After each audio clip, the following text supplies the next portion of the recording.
Ust- Ustadz Ahmad Christian Tarigan mempertahankan Muhammad dengan bukti-bukti kenabiannya yang luar biasa.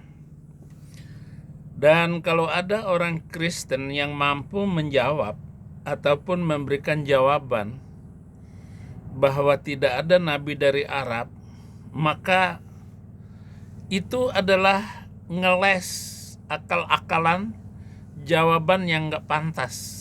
Saya setuju sekali, memang banyak sekali bukti bahwa Muhammad itu nabi. Tapi kita dengarkan dulu apa kata Ustadz ini.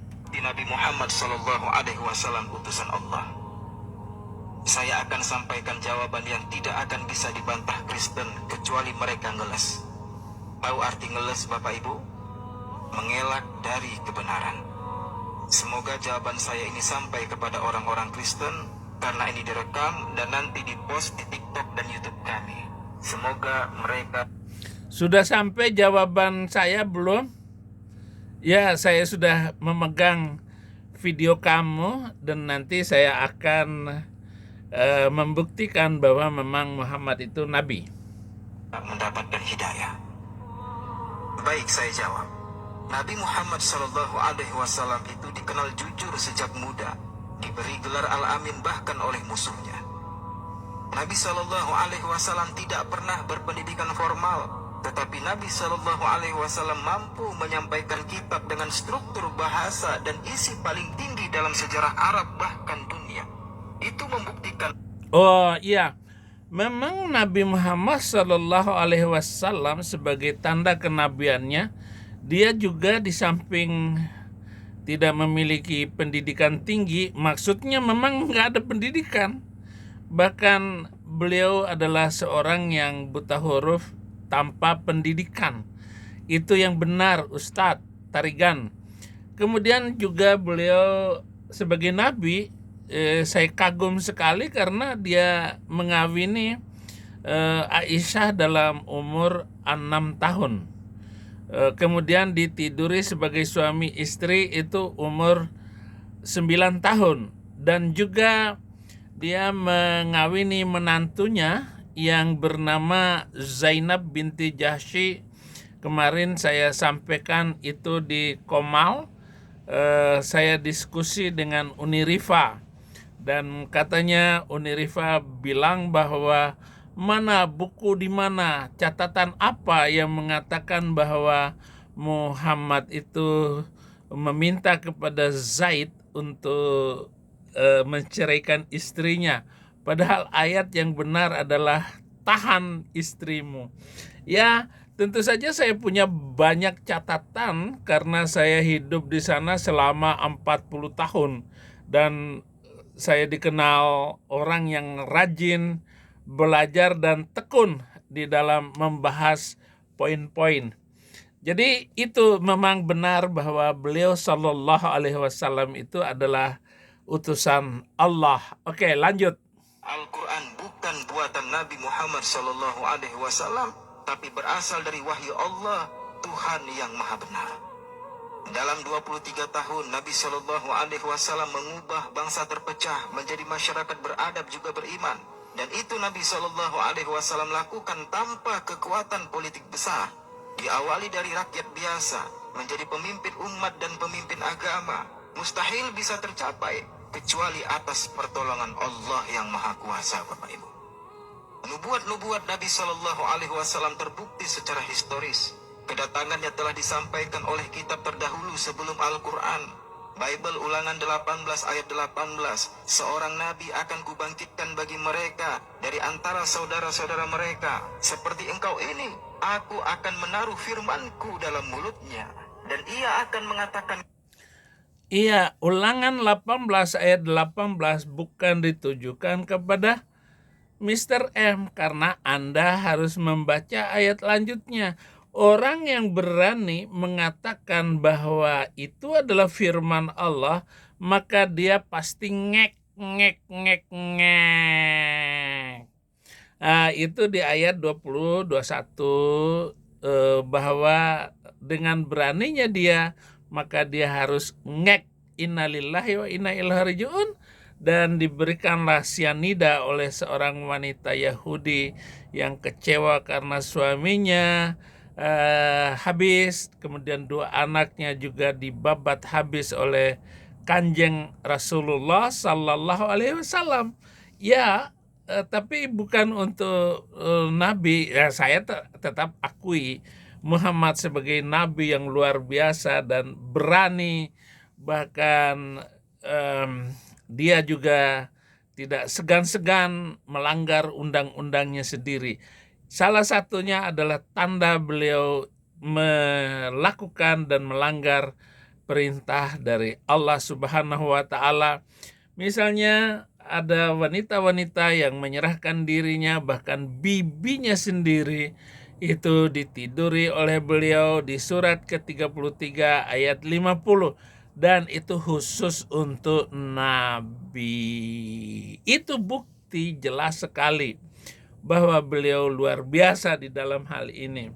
Dan sangat banyak alasan untuk menyatakan itu. Terlalu banyak juga bukti untuk menguatkan kenabian beliau berdasarkan catatan Pendeta Saifuddin Ibrahim oleh para ulama Muslim juga, walaupun dia mengaitkannya dengan ayat-ayat Alkitab untuk mendukung pernyataan Allah Subhanahu wa Ta'ala bahwa Muhammad adalah nabi, dan dia sendiri juga menguatkannya di dalam banyak hadis, Ustadz.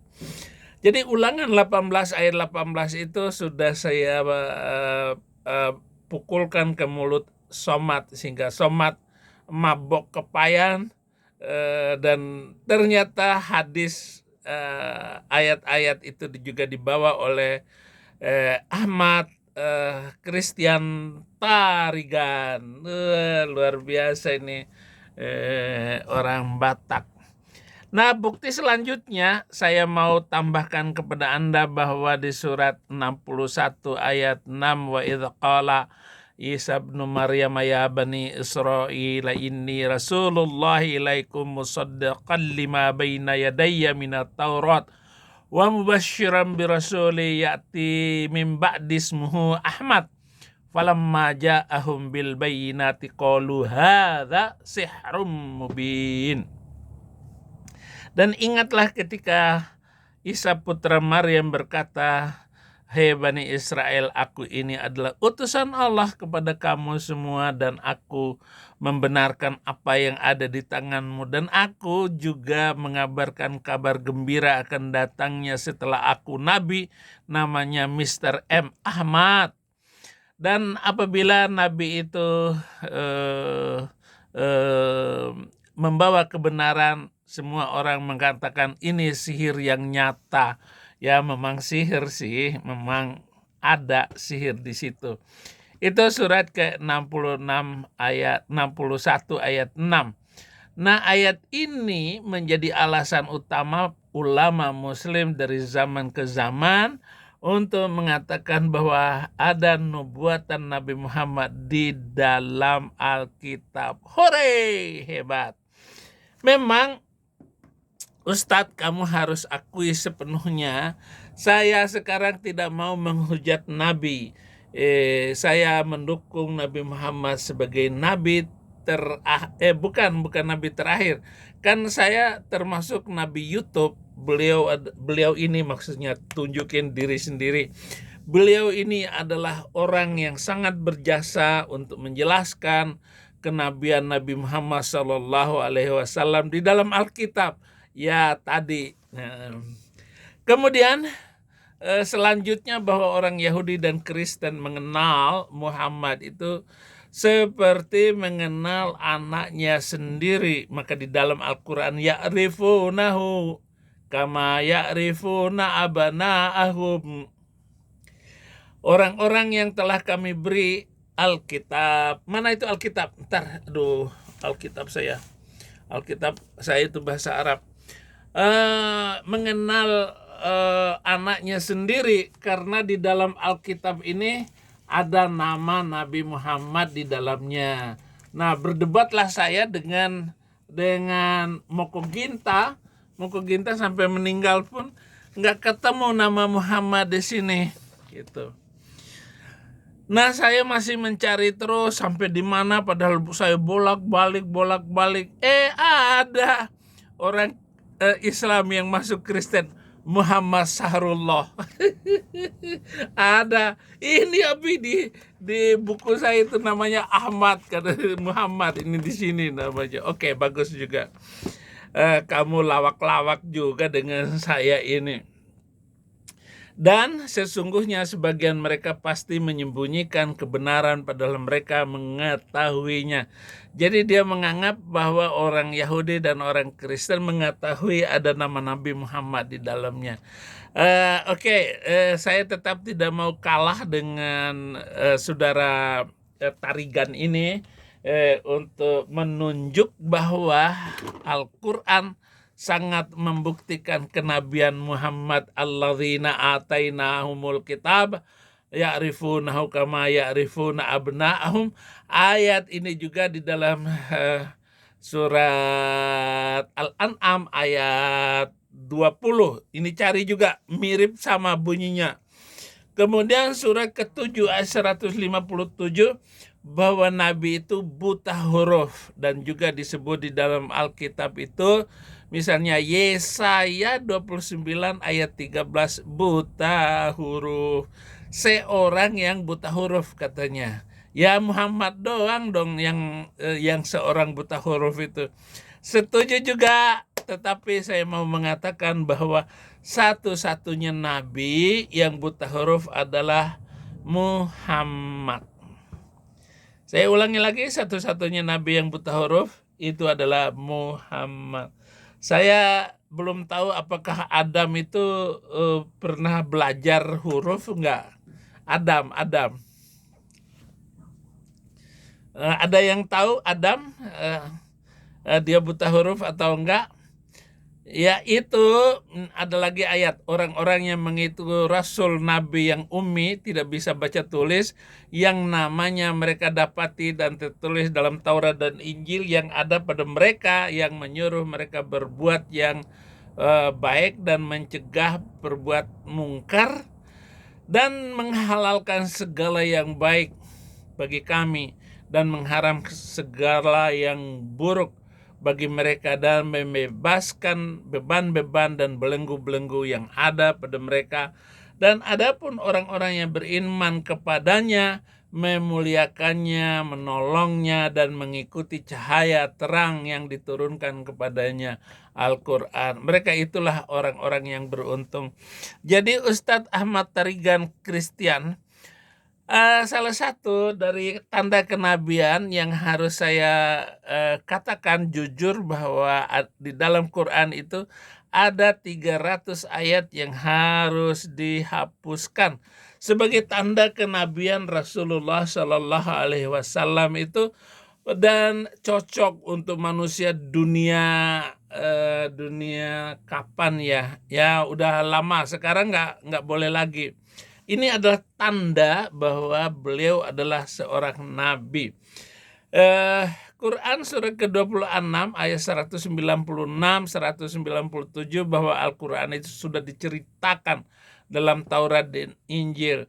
Bahkan sesungguhnya Al-Quran itu disebut dalam kitab-kitab yang terdahulu. As-Safat ayat 196. Kemudian demikian juga, apakah tidak cukup menjadi bukti bagi mereka bahwa para ulama Bani Israel mengetahui Nabi Muhammad ini. Halo, tolong Bani Israel, orang-orang Yahudi. Tetapi selama saya hidup ini belum pernah menemukan nama Muhammad dalam Alkitab. Mungkin saya salah baca ataupun salah lihat menandai bacaan Alkitab. Mungkin satu lembar itu enggak saya baca di mana ada nama Muhammad di satu lembar Alkitab yang setebal ini nih. Mungkin saya salah baca, saudara-saudara. Nih setebal ini nih Alkitab saya. Sedangkan Al-Quran itu hanya sepertiganya. ya sepertiganya atau seperempatnya, karena oh jatuh semua ini. Nah ini Al-Quran, di dalamnya banyak hal-hal yang meragukan saya ini. Tetapi nggak apa-apa, agar semua tahu bahwa Quran itu sudah menyelidiki bahwa di dalam Alkitab Allah Subhanahu wa taala sudah menulis nama Muhammad di sana. Kenapa jelas sekali ya'rifunahu kama ya'rifuna abna'ahum. Mereka mengenal Muhammad seperti mengenal anaknya sendiri. Saking pahamnya itu orang Yahudi dan juga orang Kristen akan nama Muhammad di dalamnya. Ayo, coba mungkin Rudy Iskariot bisa menunjuk ataupun membantu saya, entah Zuma ataupun Unirifa yang sering berdebat dengan saya, bahwa di dalam Alkitab memang ada nama Nabi Muhammad. Quran surat ke-28 ayat 52 bahwa orang Yahudi Kristen beriman kepada Al-Quran, yang mana pernyataan ini bisa ada di dalam Al-Quran. Apakah Allah bisa membuktikan bahwa orang Yahudi dan orang Kristen beriman kepada Al-Quran? Ya, orang-orang yang telah kami berikan kepada mereka Alkitab sebelum Al-Quran, mereka beriman pula kepadanya Al-Quran, gitu. Nah, Ustadz, kamu jangan jangan kalah debat dengan saya. Kenapa? Karena sekarang ini saya sudah mendukung Al-Quran dan kebenarannya. Kepada mereka segala yang kuperintahkan kepadanya. Ini adalah nubuatan Bible untuk kedatangan Nabi Muhammad Sallallahu Alaihi Wasallam, dan banyak lagi ayat Bible yang menyatakan demikian, Bapak Ibu. Keberhasilan moral, sosial, dan spiritual yang dicapai tanpa ambisi pribadi. Iya, keberhasilan moral beliau misalnya, beliau telah membantai 5.000 orang Yahudi dan Kristen di Madinah. Secara moral itu memang bagus sekali moral untuk zaman itu, dan ya jangan lagi dilanjutkan sekarang ini. Kenapa? Karena orang Yahudi sudah berapa, mungkin sudah ada 60.000 sekarang orang di Gaza sana sudah dipretelin sama orang-orang Yahudi karena kekerasan hati kalian itu. Ya, karena kalian juga membaca kitab suci itu. Jadi saya harus mengatakan ada ayat-ayat menguatkan dalam Alkitab dan nubuatan, dan kalau mau jujur, kenabian Muhammad itu bisa juga kita layak untuk membuka sejarah-sejarah baru yang berkembang di abad ke-7. Bahwa memang kalau begitu di dalam Alkitab, sementara saya belum melihat ada Nabi Muhammad. Nah, ayat-ayat Alkitab yang dipakai ulama muslim untuk menguatkan pendapat tentang kenabian Muhammad, misalnya tadi sudah dibaca, yang pertama bahwa akan kubangkitkan bagi mereka dari antara saudara mereka seperti engkau ini, Musa.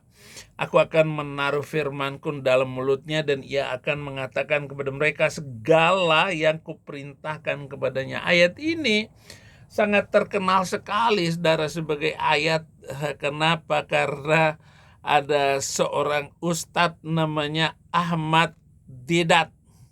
Ahmad Deedat ini 9 tahun mulutnya terkunci karena dia salah menghina itu. Kalau menghina Yesus jangan coba-coba, jangan. Sudah banyak orang yang ketampol itu, termasuk Ahmad Deedat sendiri. Seluruh harta kekayaannya habis, bahkan dia itu mendapat hadiah para raja. Pemimpin Indonesia Soeharto dapat, Mahathir Muhammad, kemudian Raja Arab Saudi itu memberikan penghormatan khusus untuk Ahmad Deedat. Tetapi seluruh hadiah-hadiah dari pemimpin-pemimpin Islam dan raja-raja Islam itu habis karena mulutnya terkunci menghina Yesus Kristus. Ya, masih saya tambahin lagi ya.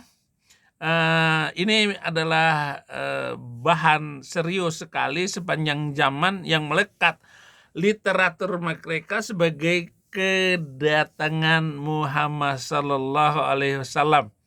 Nah, banyak sekali ayat 21 barulah Islam sadar dengan itu, bahwa yang selanjutnya Muhammad yang buta huruf itu sudah ditulis dalam Yesaya seperti yang sudah saya katakan. Memang kemudian Muhammad juga disebut roh penghibur. Ya, menghibur pakai apa? Ya, pedang tentu saja. Itu adalah hibur dari Nabi Yohanes 14 ayat 26. Entah bagaimana cara berpikir kaum kadrun ini untuk mencocokkan ayat Al-Quran dengan Alkitab agar puas hatinya. Padahal tema dan judul ayat tentang Injil itu, saudara-saudara, jauh langit dan bumi, tapi saya tetap akan menjawabnya bahwa memang Muhammad dalam Alkitab sudah saya temukan. Tapi yang tertulis seperti yang saya maksud, ini saya belum ketemu, saya harus baca ulang lagi. Tetapi anak rohani saya itu memang namanya Muhammad. Ada banyak sekali nama Muhammad itu. Ada teman saya yang dari Madura, dari Sampang, anak imam masjid. Dia akhirnya terima Yesus, tetapi minta ampun, takut sekali dia keluar kalau dibawa pulang ke Madura, kita naik mobil. Nah, banyak ustadz, termasuk Ustadz Ahmad Christian Tarigan tadi, ingin berdebat dengan saya bahwa batu penjuru juga itu adalah menunjuk kepada Nabi Muhammad dan perlakuan-perlakuan dia dan seterusnya. Jadi apa yang membuat Anda ragu untuk mengatakan Muhammad itu adalah nabi? Saya tidak berani ngeles terhadap Ustadz Ahmad Christian ini. Baiklah,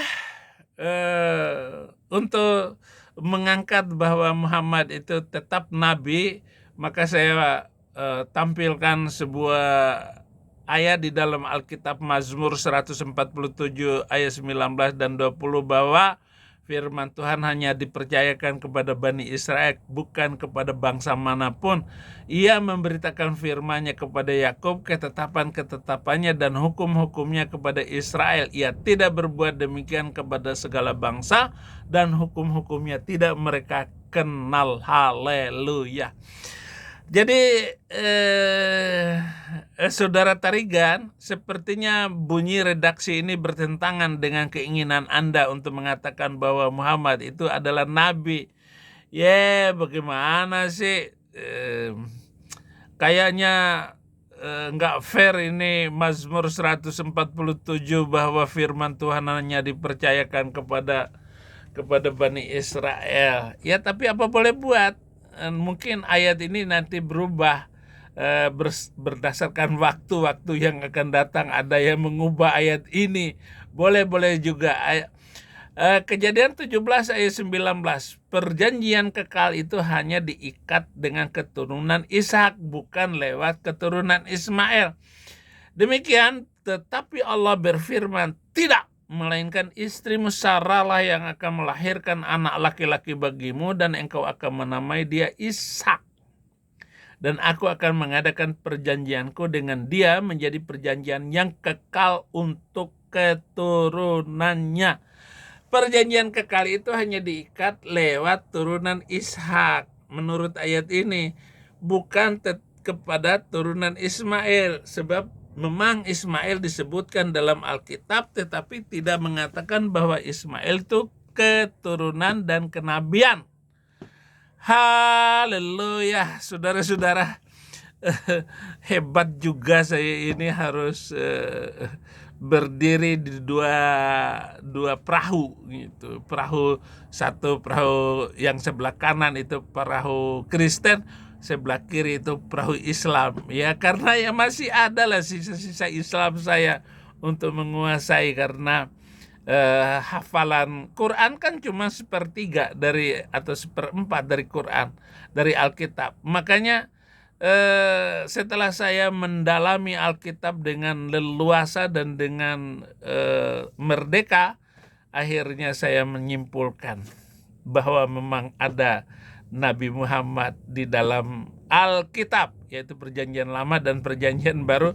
Tetapi saya harus mencari satu halaman yang luput dari saya. Mungkin di situ ada nama Nabi Muhammad.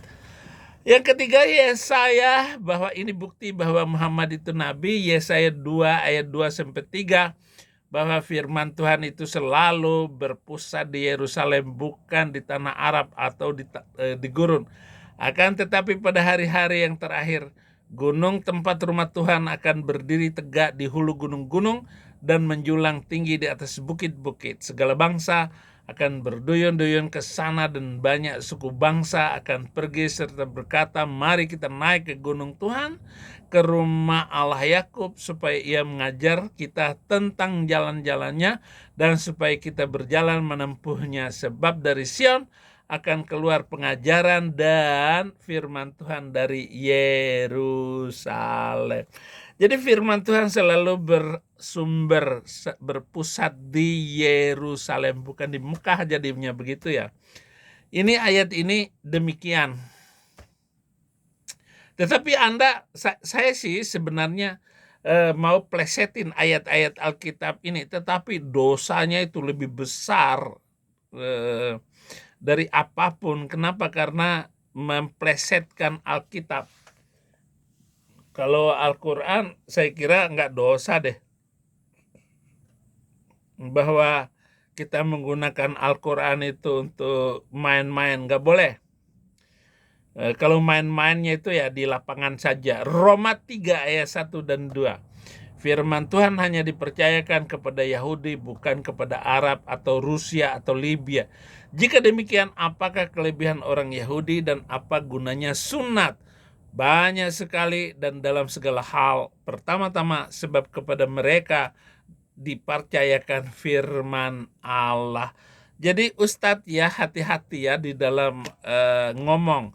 Saya sudah membantu kamu dengan luar biasa, bahwa video kamu ini baru datang. Padahal mungkin saya sudah pernah membuat pernyataan sebelumnya. Menunjukkan bahwa Nabi Muhammad SAW bukan pendusta, melainkan utusan Allah yang maha benar. Iya, tetapi begini Ustadz, bahwa di dalam Islam itu boleh bohong, dusta di dalam 3 hal. Misalnya dalam peperangan, kemudian suami istri yang poligamis, kemudian di dalam urusan jual beli dengan orang kafir juga boleh. Jangan kan menipu non muslim, ngambil nyawanya juga boleh. Jadi Ustadz hati-hati juga ya. Mungkin ini pernyataan saya. Yohanes 4 ayat 22, bahwa keselamatan itu datang dari Yahudi, datang dari pihak Tuhan, bukan dari bangsa penyeberang dan penyebar teror. Kamu menyembah apa yang tidak kamu kenal, kami menyembah apa yang kami kenal, sebab keselamatan datang dari bangsa Yahudi. Jadi Ustadz, keselamatan datang dari bangsa Arab ya. Kamu tulis ya di dalam Alkitab, kamu ganti menjadi bangsa Arab. Tetapi yang saya baca Yohanes 24 ayat 22, keselamatan datang dari bangsa Yahudi. Wahyu 22 ayat 18. Ini benar-benar terakhir ini untuk menanggapi Anda itu Ustadz, bahwa firman Tuhan tidak pernah ditambah lagi dan tidak ada firman Tuhan selain Alkitab. Sudah ditutup dengan wahyu terakhir dan tidak ada pedoman hidup manusia selain dari Alkitab. Barang siapa yang menambah firman Allah dan nubuatan-nubuatan, maka akan kena malapetaka yang tidak pernah berkedudukan. Aku bersaksi kepada setiap orang yang mendengar perkataan-perkataan nubuat dari kitab ini. Jika seorang menambahkan sesuatu kepada perkataan-perkataan ini, maka Allah akan menambahkan kepadanya malapetaka-malapetaka yang tertulis di dalam kitab ini. Jadi tidak ada nabi selain daripada yang ditulis di dalam Alkitab. Saya berharap bahwa suatu saat saya akan mendapatkan ayat itu karena mungkin terselip di dalam Alkitab saya. Dan Ibrahim, Ishak, Yakub, dia adalah orang-orang yang menurunkan nabi, misalnya di dalam Al-Quran. Maka ketika dia Ibrahim sudah menjauhkan diri dari mereka dan dari apa yang mereka sembah selain Allah, kami anugerahkan kepadanya Ishak dan Yakub, masing-masing kami angkat menjadi nabi. Maryam ayat 49, kami anugerahkan kepada Ibrahim, Ishak dan Yakub, dan kami jadikan kenabian dan kepadanya keturunan, dan kami berikan kepadanya balasannya di dunia dan sesungguhnya di akhirat, termasuk orang-orang yang soleh. Haleluya. Jadi kenabian itu datang dari Ishak, bukan dari Ismail. Tetapi kenapa saya bela habis-habisan Muhammad sebagai nabi? Ya, tidak lain dan tidak bukan karena saya mantan muslim dan saya harus mengatakan itu. Namun di dalam Alkitab saya belum menemukan nama Muhammad seperti yang dikatakan oleh ayat-ayat Al-Quran sebelumnya. Baiklah saudara-saudara, biarlah Tuhan yang akan menilai ataupun membawa kebenaran dari setiap apa yang saya sampaikan. Kalau begitu Muslim silakan masuk Kristen dan tinggalkan agama yang banyak membawa sial itu. Tuhan Yesus memberkati.